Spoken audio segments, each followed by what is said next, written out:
Assalamualaikum warahmatullahi wabarakatuh. Kemarin saya baru saja menonton pertandingan Timnas Indonesia melawan Vietnam di Stadion Gelora Bung Karno pada tanggal 21 Maret 2024, kualifikasi Piala Dunia 2026. Ada sesuatu yang menarik dalam pertandingan ini, bukan di pemainnya, tapi di salah seorang supporter yang ada di belakang saya.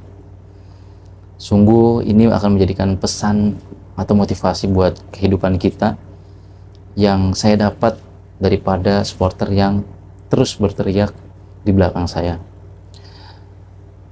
Apa aja yang diteriakinya dan bagaimana cara dia mengungkapkannya itu menjadi perhatian khusus bagi saya.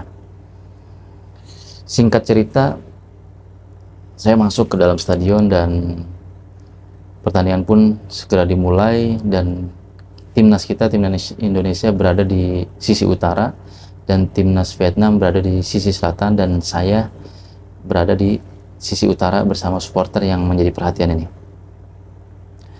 Sang supporter terus berteriak, dan ketika kita diserang nih, timnas Indonesia diserang Vietnam, nah sontak ini supporter teriak, "Kiper maju, kiper, tangkap bolanya, kiper maju, maju, maju." Dia terus berteriak seperti itu ketika kita diserang.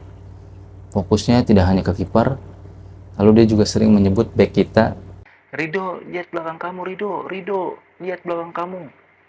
Witan, oper Witan.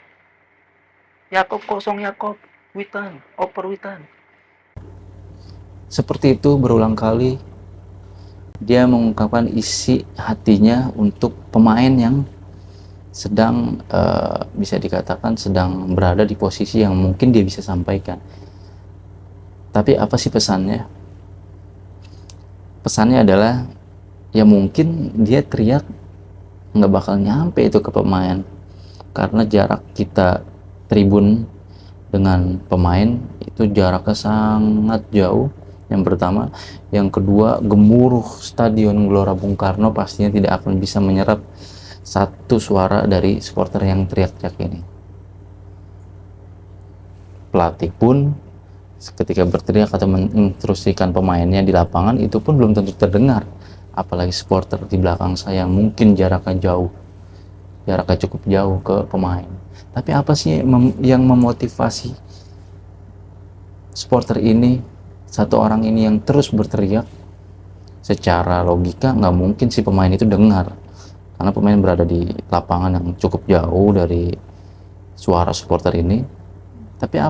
Tapi kenapa dia terus menyuarakan hal-hal semacam itu? Pesan yang dapat saya petik adalah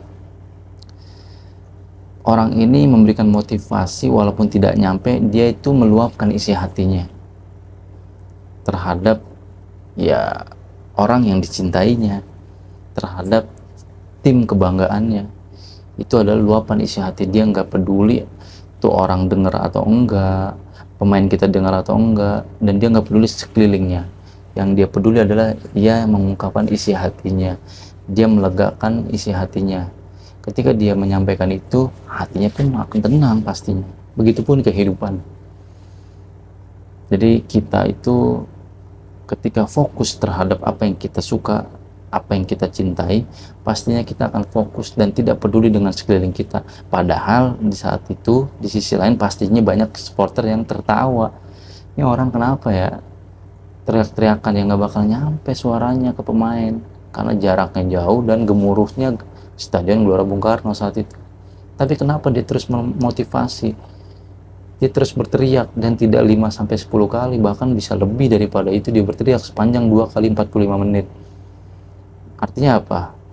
Fanatisme supporter ini itu memiliki satu keinginan, entah dia berkeinginan bahwa pemain itu dengar, entah dia berkeinginan untuk memotivasi supporter lainnya gitu. Ini sungguh menjadi perhatian. Saya tidak menganggap itu sebagai suatu kebodohan, tapi motivasi buat menyemangati diri sendiri maupun di sekelilingnya.